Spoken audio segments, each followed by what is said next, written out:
তখন কোনো এক্সকিউজ খাটবে না, তখন কোনো কথাই খাটবে না, তখন কোনো কিছুই খাটবে না, তখন কোনো কিছুই খাটবে না।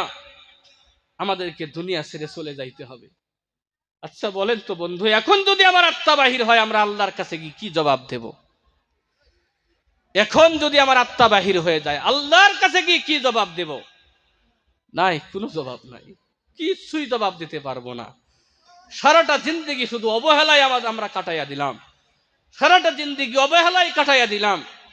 আল্লাহকে একটা বারও স্মরণ করলাম না, আল্লাহকে একটা বারও স্মরণ করলাম না। বন্ধু শুনেন, বান্দা পৃথিবীতে গুনাহ করে, জিনা করে, অবৈধ কাম করে, মদ খায়, গাঁজা খায়, তাস খেলে, জুয়া খেলে, আল্লাহ তাও বান্দার দিকে তাকাইয়া দেখে, বান্দার দিকে তাকাইয়া থাকে। আল্লাহ কেমন ইচ্ছুক জানেন? বান্দার প্রতি কেমন করে তাকাইয়া থাকেন জানেন? পৃথিবীতে একজন মাকে যদি কোনো